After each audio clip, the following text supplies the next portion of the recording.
cakes and other things. Wheat was already getting to be expensive, and now it's going to be even more expensive because the Ukrainians probably will not be doing very much farming this year because Russia is invading.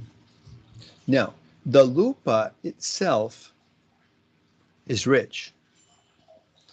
Kahit ng bansa mahirap, you would say ang lupa mataba, which would mean it's black, kaunti lang ng bato. That's a wheat field. Now, this is the Crimean Peninsula, which used to be part of Ukraine, but Russia took it over. Now, this is a bathing beach. Looks rather warm, doesn't it? That's because it's a subtropical climate in this part of the ex-Ukraine. This is a big beach resort. Now, if you look at Russia, this is like the Arctic Circle up here this way. So it's freezing. This is where Santa Claus lives, and Rudolph, and Mrs. Claus. But at any extent, this is all cold, malamig, ooh, so freezy. So where would you take a vacation if you wanted to go to the beach?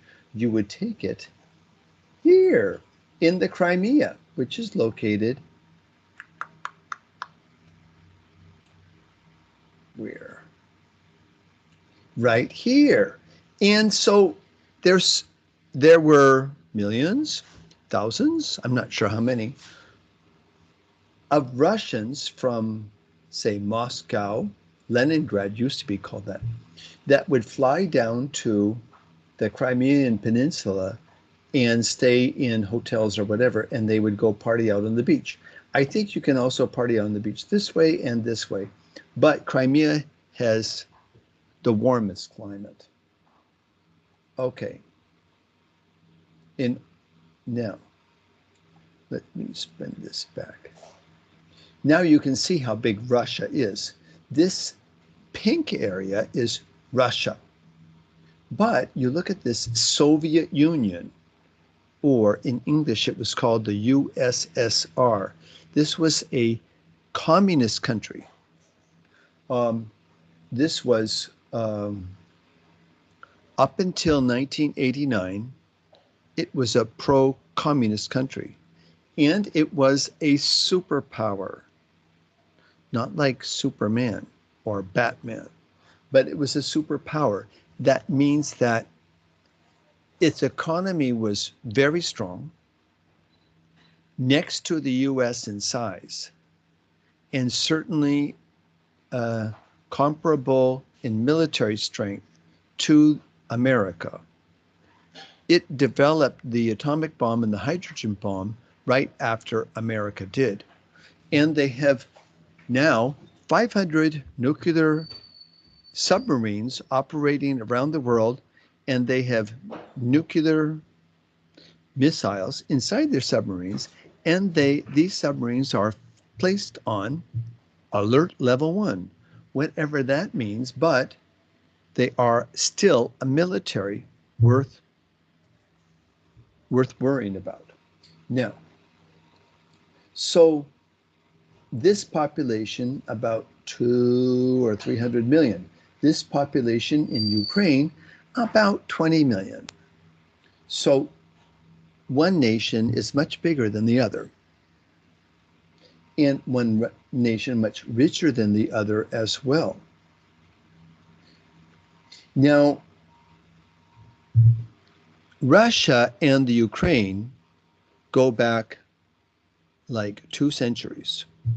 This was the Russian Empire. In other words, it controlled these smaller nations. The Russians did.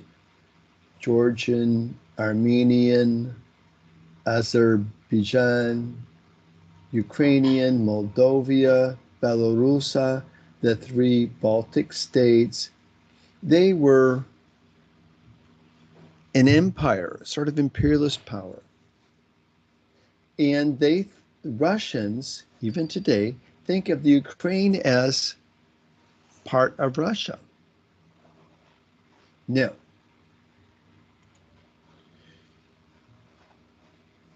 and I wish I could get that a little bit higher. I can. Okay, now, Sevastopol. Why is it so big? Here we go. Ooh, there. Okay, this purple, this had been Ukrainian territory until Russia took it back again.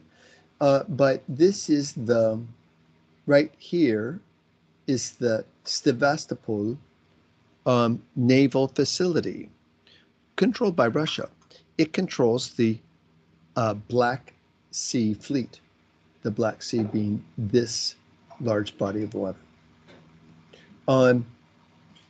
Ukraine was not, as you can see from the map, not always in one piece.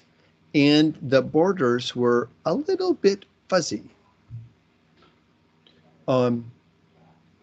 This was lands lost to Russia in 1924, for instance. Okay, so we're not used to this. We're used to clearly defined borders because we live in an archipelago and we have borders that were defined by Spain like 300 years ago. And where land drops off, that's Dagat. That's our border. Here, not so easy. And Ukrainians were close by a very large and kind of nasty nation of Russia. Okay, so far. Now, this is 2012 election. This red area here voted for a pro-Russian president.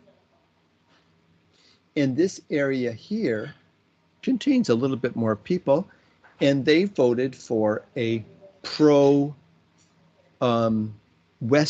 pro-European president. So you can see here that the Ukraine has regionally divided nation. We don't have that so much. Yeah, Sarah Duterte is probably going to carry Mindanao, but maybe a lot of Ilocanos will vote for her. Who knows? But it's not regionally divided like this. These are generally Russian-speaking people. These are generally Ukrainian-speaking people. So what I'm saying here is that the borders are not so clear. Okay. In 2014,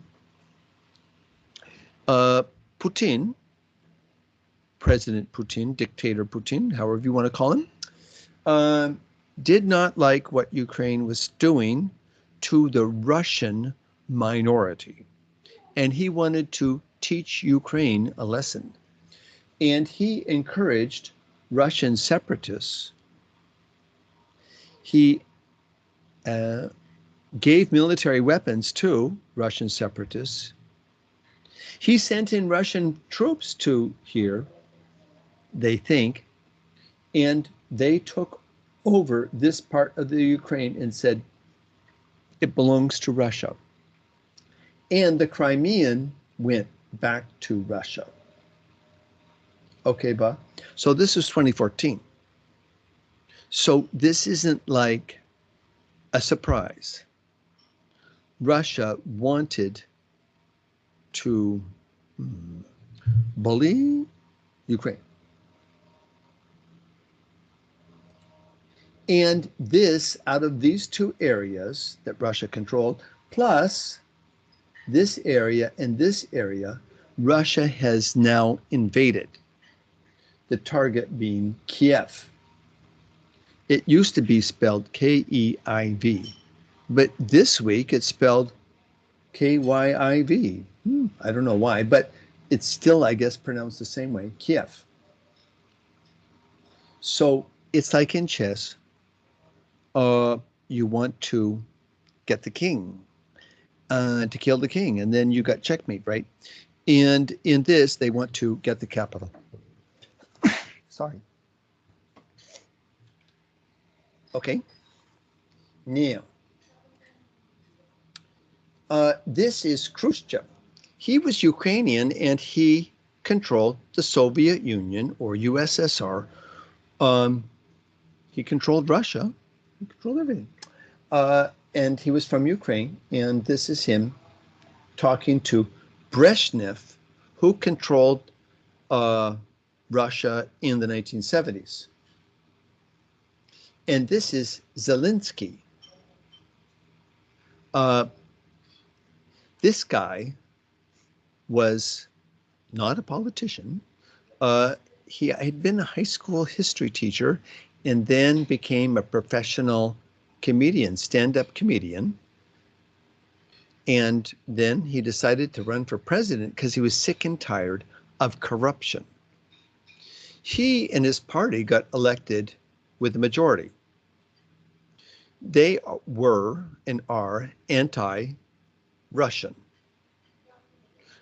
They did not do rude things to Russians.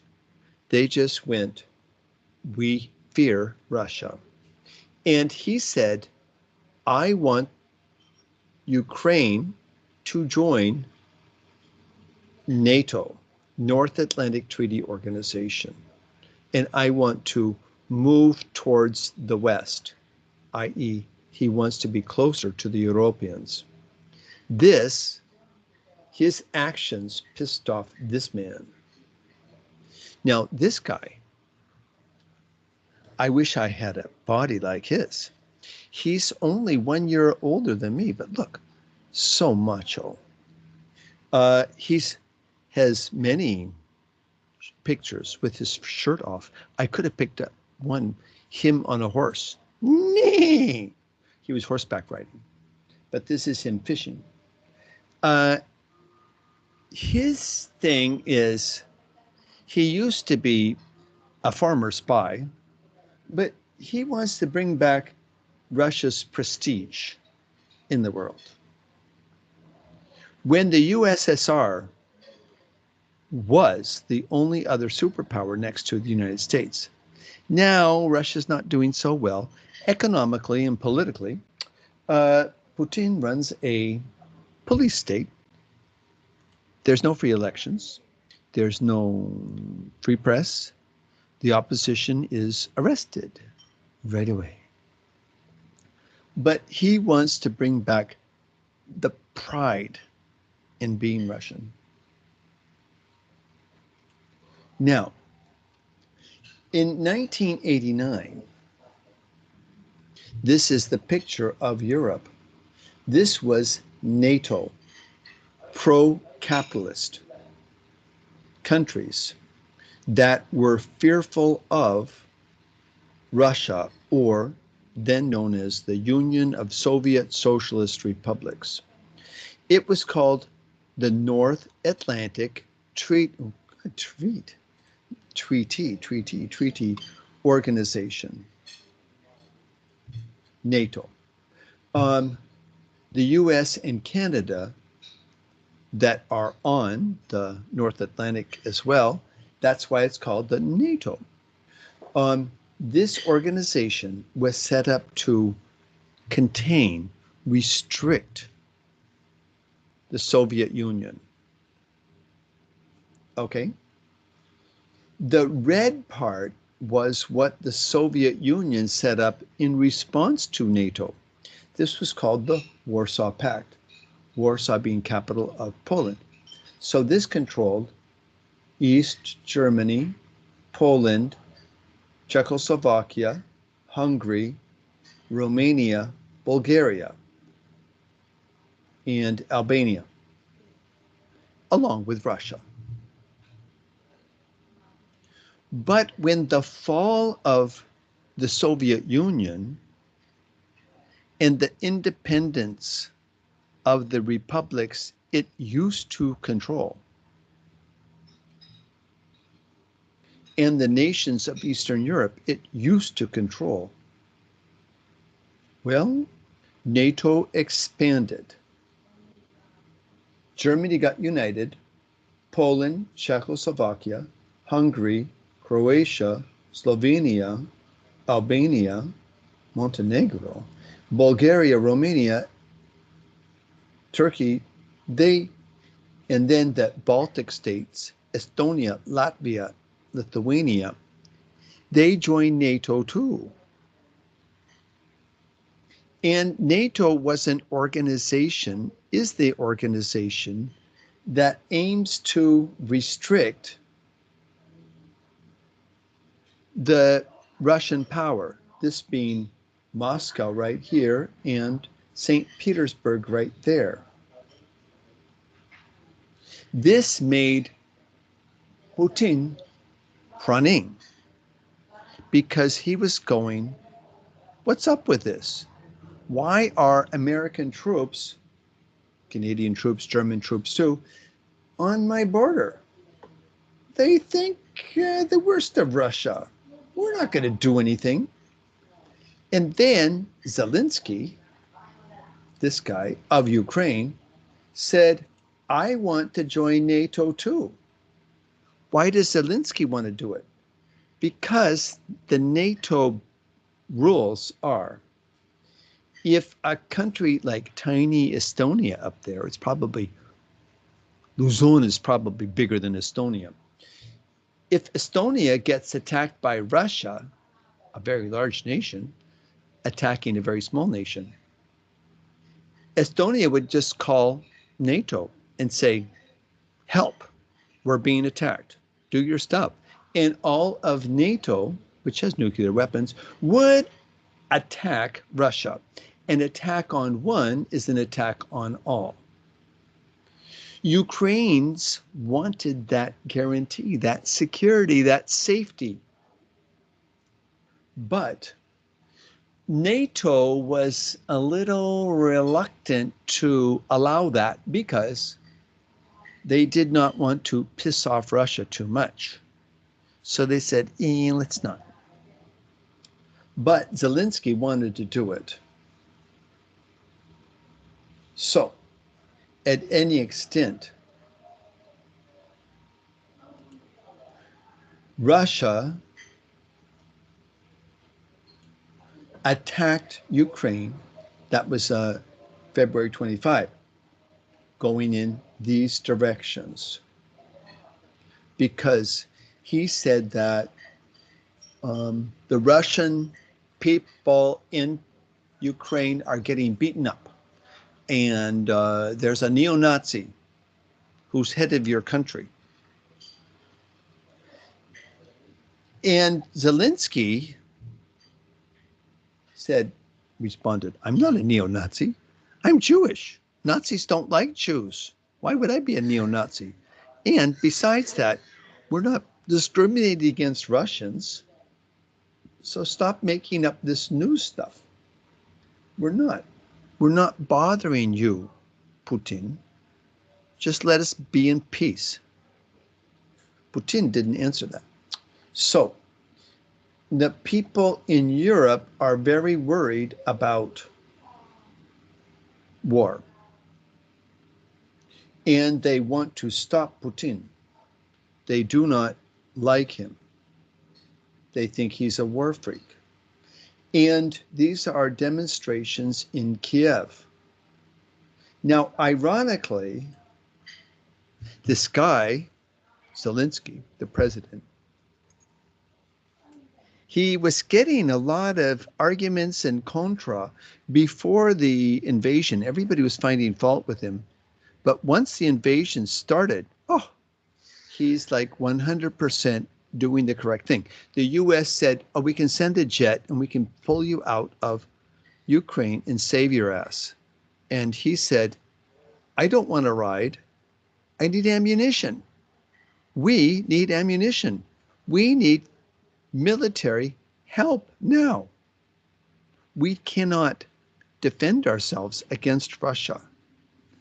And the United States,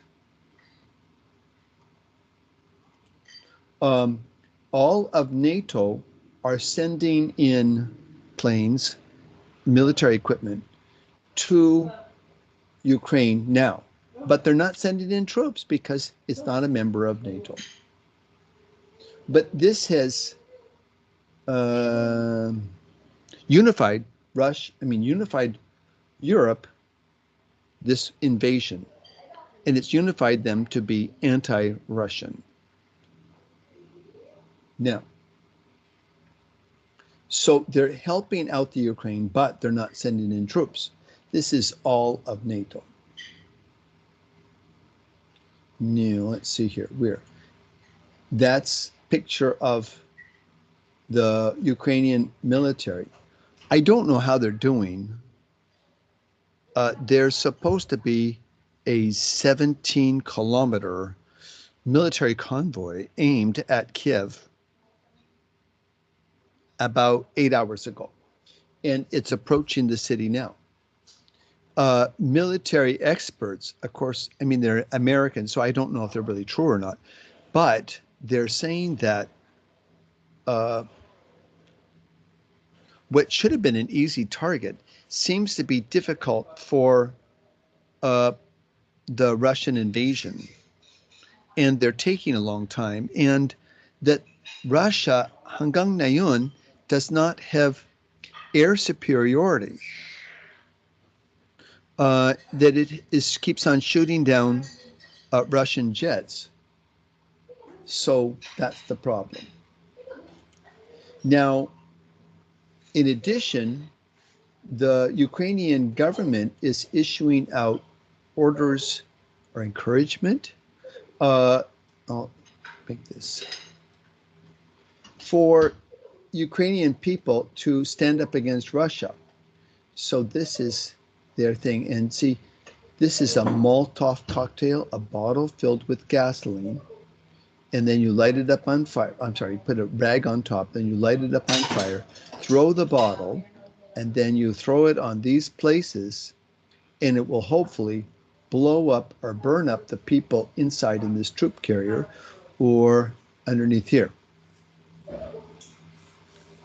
And then in addition to that, if you're interested in fighting in Ukraine, you boys and girls, you can. Because anybody who wants to go to Ukraine right now and they're saying, I'm willing to fight, you can get visa-free travel. So you don't even need a visa. Like before, there was like 136 Filipinos there. And now you can just fly into Ukraine, no visa required, and get down to work if you want to become a soldier. Now, so this is the ramifications, like the globalization of this conflict. It calls into question what China wants to do with Taiwan. In other words, if they, during the invasion of Ukraine, if everybody gets distracted, China could invade Taiwan. It wants to invade Taiwan. It wants to take over Taiwan. Taiwan has been part of China for like 200 years. Taiwan was, most of the people there are descendants of Chinese who were kicked out of Taiwan by the communists, and they landed up in Taiwan, and they made a separate nation. Now, China, mainland China, also best friends with Putin, they say we reserve the right to invade Taiwan. We want Taiwan back. We will be nice to Taiwan. Japan, sorry. There, okay. Japan has said, is talking about that they will defend Taiwan. Taiwan and Japan are kind of close to each other. Korea is thinking about defending Taiwan because they too all. Who's afraid of China? South Korea, Japan, the Philippines, Vietnam, Thailand, Indonesia, Malaysia. They're all worried about the growing strength of China, and that if Taiwan falls to China, then all these other nations could fall too. That's the word. So if Putin gets away with this and shows that bullies can be mean and nasty and get away with it, China might think, I might try that too. Okay, so this is the ramifications in terms of globalization. The Western powers, which means Europea and Europe and Canada and America, have applied sanctions. Sanctions is like punishment for this invasion. Now, of all friends of Putin, cronies, military contracts, they have put a freeze on all of their foreign bank accounts. That means that they can't pull money out. All of Russian government money that is in a foreign bank is frozen. They can't pull it in or out. They've also canceled the Germans, which was kind of surprising. They canceled a major pipeline that was set to go, ready to go, from Russia to Europe. Now, we'll go here. This was a pipeline from St. Petersburg all the way in the Baltic Sea and ending up here. This was LPG, otherwise known as M-gas, major pipeline going from Russia to Europe. They canceled it. They said, we don't want Russian gas. We're not going to buy it. And so Russia, hoping for a major sale, will be disappointed. Now, Russia supplies already 80%, I believe, of LPG to Europe. And Europe is now hustling to find other sources of LPG. Now, also, the Europeans and the Americans have canceled Russian bank transfers called SWIFT. Now, you never heard of this, I know, but if you've used it, your Tito is sending money to your mom, and he works in Saudi. He's transferring it bank to bank, which is cheaper than remittance. He puts it in the Royal Bank of Saudi, and it shows up in your BPI account. That's a SWIFT transfer. It means it's done fast and done cheap.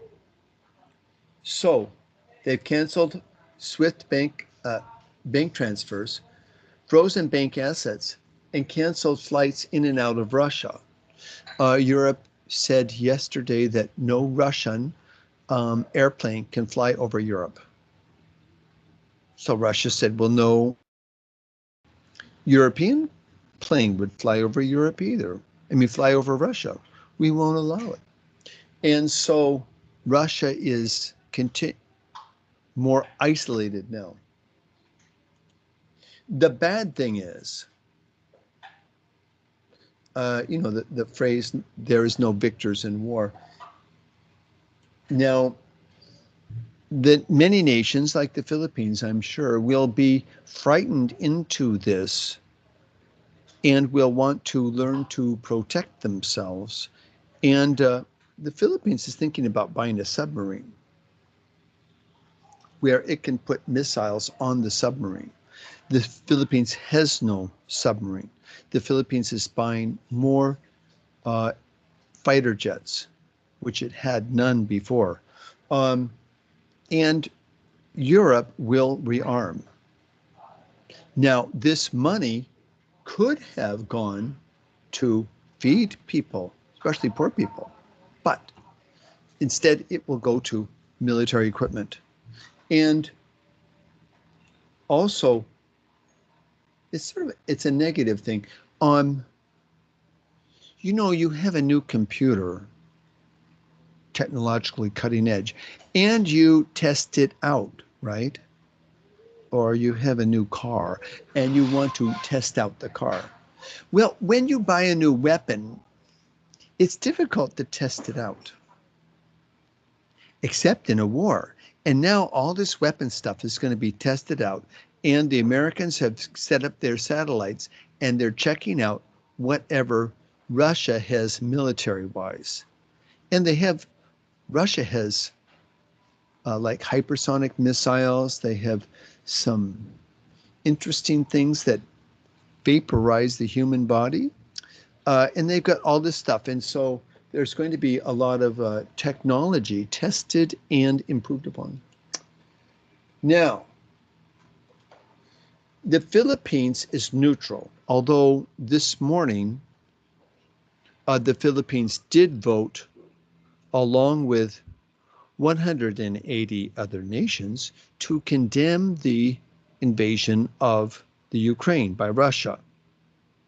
But so far, the Philippine government has said it's neutral. The Duterte, who's traveled to Russia twice, admires Putin. Now, he wishes he had the body like Putin, but he doesn't. Duterte is more sickly, but both are strong men image. Our citizens, we have Filipinos in every nation on earth. I think 136 have been evacuated. The invasion will mean high LPG prices. Why? Because evidently we're not going to get very much LPG anymore from Russia. LPG meaning M-gas. So the M-gas now, which is at 600, 700 pesos per tanque, now is going to go up probably to 1,000 pesos. The gas prices, because of the uncertainty of war and because Russia has 1/4 of the world's petroleum and LPG reserves, it's going to hurt. Gas prices are going to go up higher and higher and higher. And this will hurt our chance of post-pandemic recovery because we have to buy gasoline and it's going to be expensive. So if we were buying like, I don't know, the price of putong bongbong went up, well, at least the farmers are going to get rich, right? Our farmers, because they're going to be eating primarily Philippine rice. But in this high gas prices, we don't make gas. We have very little LPG. And so the high gas prices are going to benefit foreigners, not ourselves. Now, right now we get 1/4 of our harina flour from Ukraine. That's not anymore. They're not going to, why? If you were a Ukrainian farmer, you wouldn't plant any wheat. You might get run over by a tank. And so this will fuel inflation, making our debt more expensive.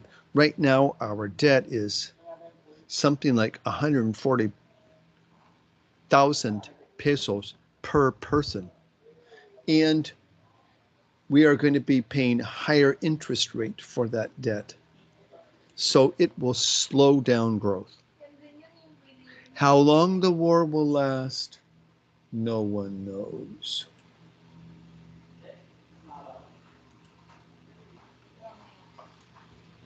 Now, I am tired. You need to ask a question or make a comment You can even ask a stupid question if you want to. And I won't laugh at you. I'll be the last one to laugh. You can ask it in Filipino or in English. It's up to you.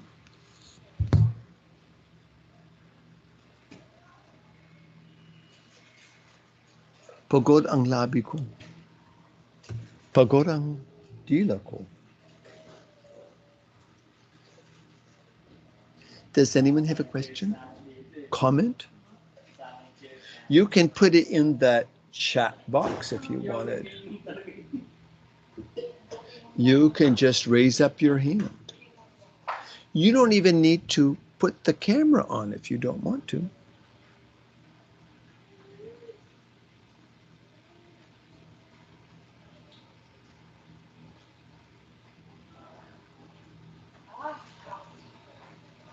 Hanson, nandyan ka? Yes, sir. Oh, very good. You're really naka-blue there. You got a comment or a question? Actually, um, I have nothing to comment, sir, right now. Ulit, it's a little bit malabo. I have nothing to comment, sir, right now. It's Okay. yeah, I fully understand. Okay, other people. Did I put you to sleep with my bedtime story? Now, let's see here. I think Lanello. Lanello Jose. Now, this is interesting. Sir, Yes. can I if You can go ahead and talk. Be my guest. You can say it in Tagalog or in English. It's up to you. thank you po. If World War III will happen po, the former countries of Axis and Allied powers will be reunited po ba? The former countries. Uh, it would be okay if there was World War III. First off, I think it would be Russia and China versus pretty much the rest of the world. Oh, and North Korea too, and versus the rest of the world. But if it was World War III, it'd be over really fast. I think it'd be over in 1 hour to 3 hours because it would be a nuclear holocaust.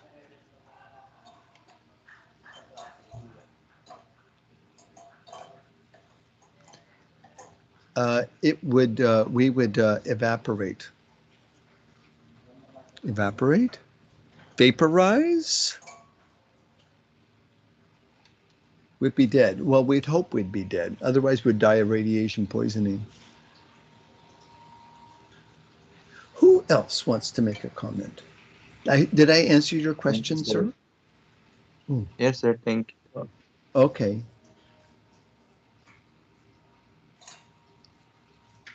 Other comments, questions?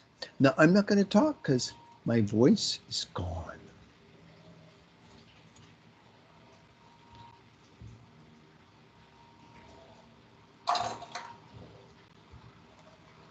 I could just start calling on people. Do you want me to do that?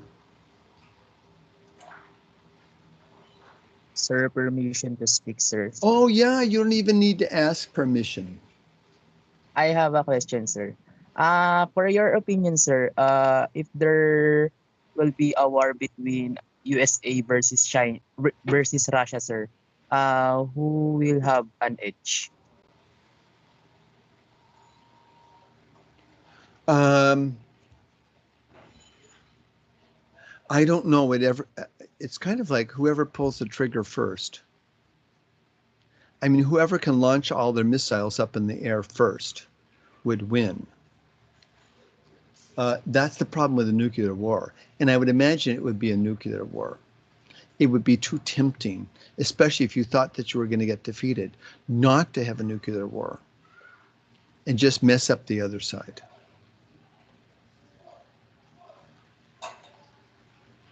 So it's a draw. I think both are. have enough nuclear weapons to kill over the earth times 4. That's the problem. Did that answer your question, Benediction? Yes, sir. Thank you, sir. Okay. Mr. Koji. Hello, good day, sir. Now, see, Koji, now this is a very globalized name. But go, Koji. Sir, you said a while ago that sanctions and asset freezes badly weaken a variety of sectors in Russia. And I want to ask the question where and how those costs can be defrayed. What I mean is, who pays the cost of sanctions in Russia and who within Russia might actually benefit from sanctions? Uh, I don't know. The sanctions are supposed to be aimed at Putin and his friends, but they're sort of widening up. The sanctions will ultimately hurt the people on the bottom, frankly, because those people like Putin, they have a lot of money and they can avoid these sanctions. But if the economy starts to fall down, a lot of Russians will be mahir up. And that's the problem with the economic sanctions. They always hurt the small people the most. It's better than war, but it's not that much better. Did that answer your question, Koji? Or did you have a follow-up question? Okay now po, sir. Thank you. Yeah, but see, and again, that I don't think Putin is that worried so much about sanctions. He wants to restore the pride in being Russian. I think that's the main thing. Uh, Miss Angelica Gagliardi. Hello po. Good afternoon, sir. Sir, ano po, I just want to ask, what do you think will be the post-response po of post-Soviet states between the Ukraine and the Russian conflict? Who do I think is responsible for what? No? Post-Soviet states po, like yung mga former Soviet states po na kasali po sa Soviet Union. What do you think will be their response between the Russian and Ukraine conflict po? Miss Calarte, it was maybe I'm mahina ng tenga, but it was a little bit hard to understand the question. You might I go will to. just You want to type try the it again? question. Go.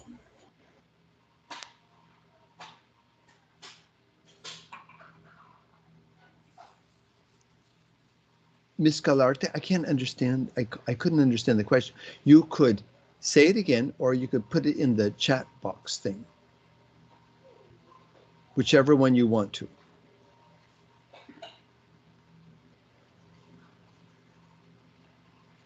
Angelica. Hello, sir. I'll just type the question along. Okay, okay. Uh, so I'll answer you in just a second. Mr. Justin Mala. Hello, good afternoon po. I'd just Magandang like to hapon. ask, hello po. I'd just like to ask po what the recommended course of action for the Philippines right now would be, because we've seen in other cases like in Pakistan, India, and Ukraine that clinging to superpowers may have negative effects when it comes to avoiding conflicts. So I'd like to ask, how do you think neutrality can be achieved po, and is neutrality more recommendable po, or perhaps is it more recommendable to get on the good side of superpowers that are more aggressive like China, like how most right-wing politicians here in the Philippines are approaching the situation po? Just a second. You would call, okay, you're saying that some politicians are getting close to China, like right-wing politicians here I've in the seen po, Philippines? from my observation po from the platform so far that they are offering po, they seem to be more inclined with cooperating po with China po. more than some of the left wing politicians here in the Philippines. Po. Yeah, although I think it was Bello, who's socialist, he was saying that we should be politically neutral. Um, I guess I didn't think about Duterte as being right wing, but in some ways he is. He's an authoritarian. He was seemed to be very pro-China. He did not ever go to the United States. He went instead to China and Russia a number of times. Um, I think there's going to be, I mean, it depends on how big this war becomes, but I think that it's uh, dangerous for Duterte to keep it to open up his mouth about this topic because it looks like Putin and China are evil bullies and they will bully small nations. That's the lesson that seems to be out there. And I think it's going to hurt his policies.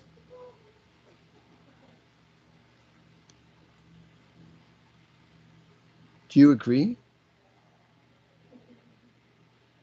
I somewhat agree, but yes, po. And BBM was talking about, before this invasion, he was talking about the Philippines should talk to China on an individual basis. And that's exactly what China wants. China wants for the individual nations that are having trouble with it, that they can sit down and talk. So that means that Philippines will not talk with Vietnam and will not talk with Malaysia and will not talk with Indonesia. But uh, what's needed more with China is for ASEAN to talk with a united voice against Chinese aggression. And that's what China does not want to do. And maybe BBM will find the errors of his way. I don't know. Is that okay, Mala? Yes, po. Okay, now let's see. Uh, okay, what do you think will be the response of post-Soviet states with Ukraine and Russian conflicts? So, can I just go back here a second? Hmm. So, just for the you guys, the post-Soviet states are Estonia, Latvia, Lithuania, Belarusia, Ukraine, Moldavia, Georgia, Georgian, Armenia, Azerbaijani, and these are the Stan states that we just call it Kazakhstan, Uzbekistan, Tajikistan. What I think that Putin's sending out a clear message is don't mess with Russia. Um, Russia already stomped down hard on Georgia. They invaded Georgia and they beat up on Azerbaijan. But the United States is not going to get involved in that because it's in the middle of nowhere. I mean, it does not want to get involved in something like that. Uh, Ukraine is bordering on friendly European powers, so they're going to let they're going to do something with Ukraine. But the other states of former post-Soviet places, they're going to be frightened of Russia. And that's the point.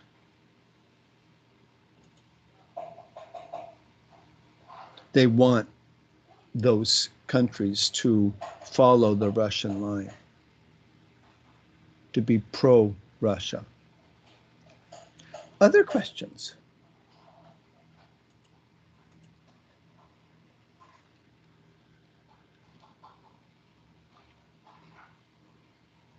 I'm sorry, this is kind of a funny first meeting. Usually I do like I'm Jonathan Foe.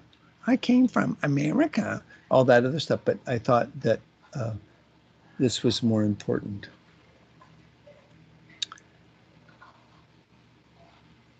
Questions?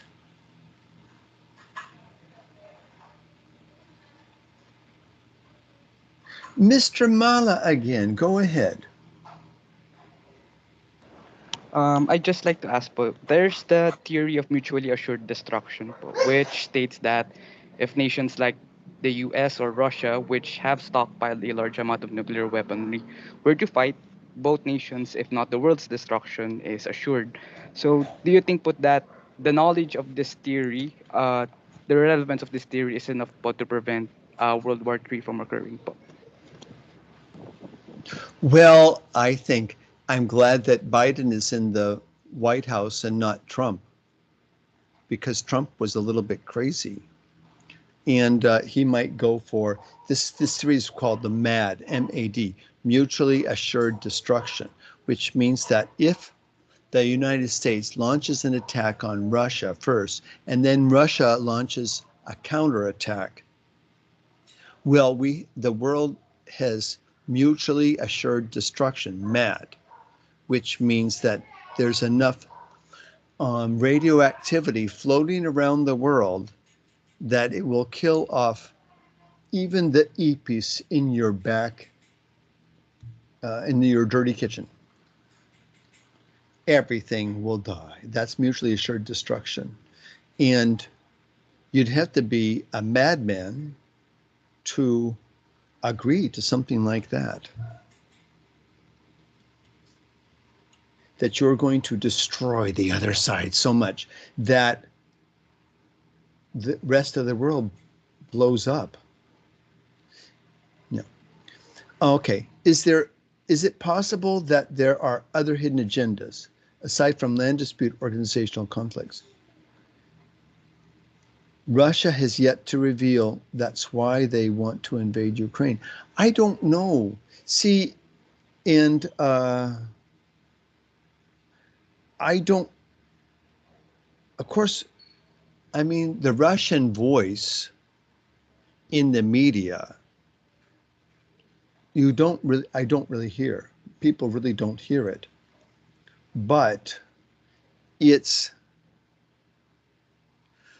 to me, the main thing is to make sure that the borders of Russia are safe and the neighboring countries of Russia respect Russia and follow Russia, and that the world pays attention to Russia as still a strong superpower. That is the agenda. So he's a pro-Russian agenda to make Russia strong, to make Russians proud. It doesn't matter so much about the economy. I think that's what it is. Other comments?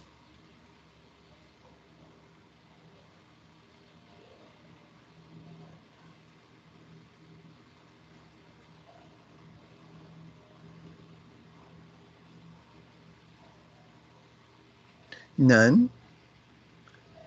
Okay, so I'm going to ask a question. We'll ask a question of number 8. 1, 2, 3, 4, 5, 7, 7, 8. Wooler. Wooler, are you there? Oh, yeah, Besario. Yes, sir. Nandyan ka? Do you want to make a comment? Looks like a chef's Sir, outfit that you're wearing. But go ahead, make a comment, make a question, make a dumb question. It's okay.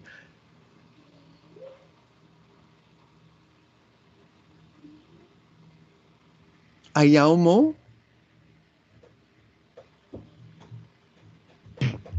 I don't have any questions, po, sir. Okay, then you're poor Christian. Christian is going to say, oh, I wish you'd ask something. Christian, Yes, sir. Nandyan ka, you have a comment or a question?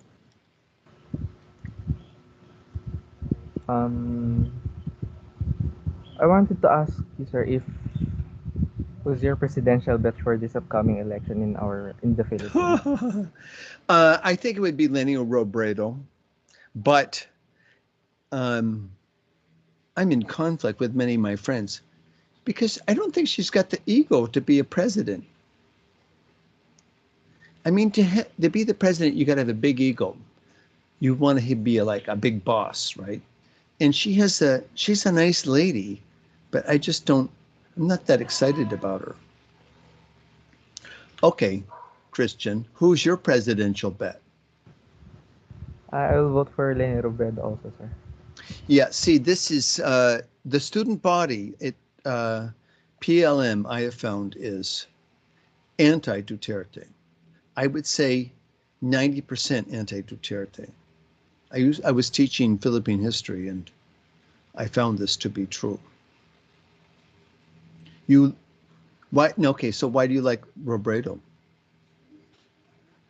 Miss our Vice President showcased her competence on handling national issues when it comes to economics for the recently in the pandemic also, and also for the people on the rural or the poor areas po. Yeah, malaki ng puso niya. I just don't know if that's kasha para maging presidente. Um, that's all that I think. I mean, I don't know. I would vote for her. Yes. I had high hopes for Isco Moreno. He keeps on coming up with wrong issues and things like that. Okay, Cantillon. Cantillon. I think that's Cantillon. Cantillon, sir. Yes po. Okay. You have a comment or a stupid question or a wonderful comment? Actually none, sir. But ano po, dumb question po. Okay, go ask a dumb question. Ano po, actually po kasi kanina, parang nakabasa po ako ng article na parang nagsasabi po na Putin is irrational daw po. In your perspective po, do you agree po ba dun sa statement na yun? See, I don't know. I think again, you're reading the Western press. I'm reading the Western press, and maybe, I mean, we live in a society that values money, and evidently he doesn't, because he's willing to put his country into poverty to pick up a small Ukraine. I mean, it's kind of crazy. It's kind of irrational.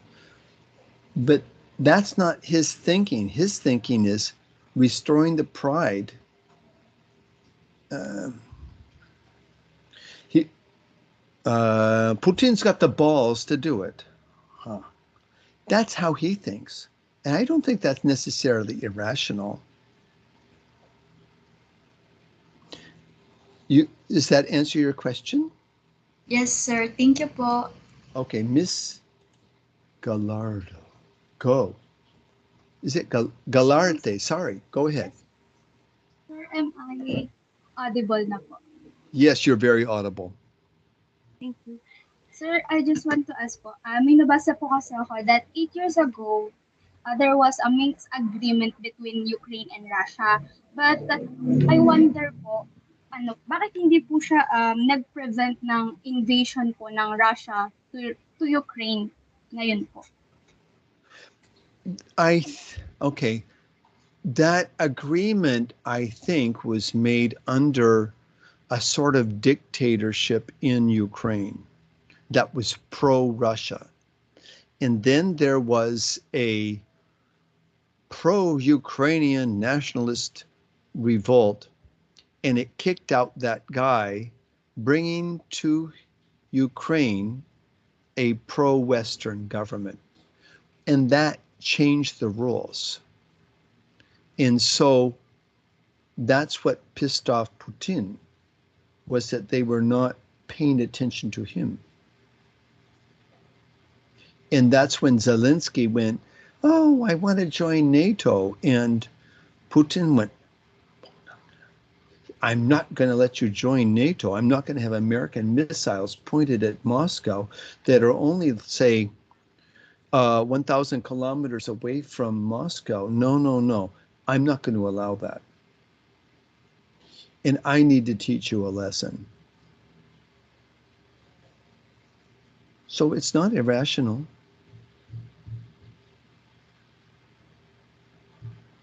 And yeah, there was a decision, but I mean, the government's changed. Oh, other comments?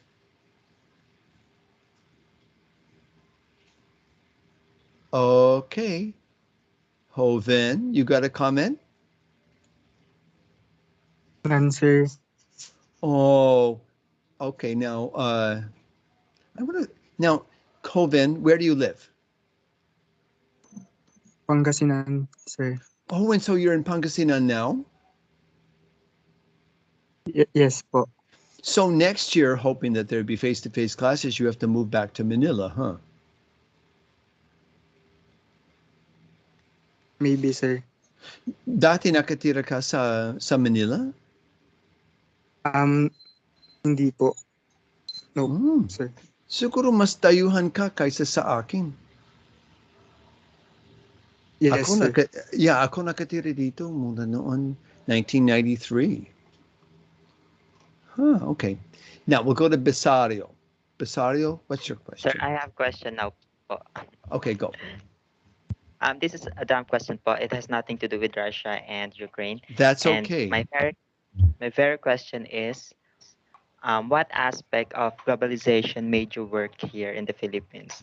No, I'm just kidding. Why, ano po, what is the reason why you work here in the Philippines po? I used to tell my male students because I was honored.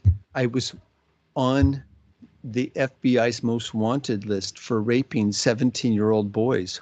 Oh, no, I was there. I came here because I knew a lot of Filipino activists. I was an anti-Marcos activist in Seattle.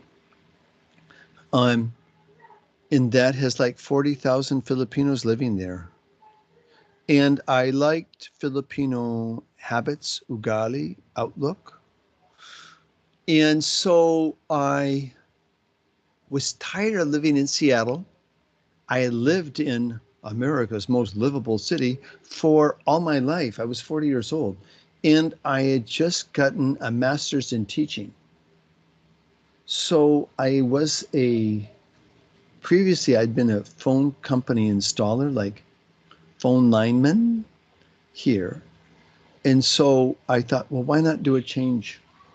I'll teach in the Philippines and see if I enjoy it. Kasi mas daming teaching trabaho dito kaysa doon sa US. So I did, and I enjoyed it.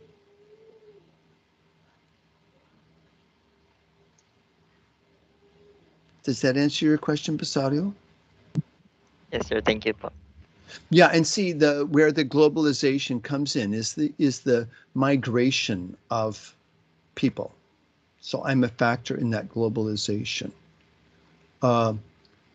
And Filipinos really are a factor in globalization because they move all over the world. You probably never heard of the Ukraine, and there's Filipinos living in there. Rwanda, there's Filipinos living there. Zambia, there's Filipinos living there. And they're living all over the place. So you never know where you're going to run across a Filipino, and that is part of a sort of like a global reach of the Philippines. That's how we stick out. So ganyan, I'm unusual in the sense that I'm an American who came to the Philippines, which is financially a lugi. Yan ang problema ko. May iba ng tanong? Wala. Okay, so what I'm going to say is sayonara, Goodbye. Auf Wiedersehen.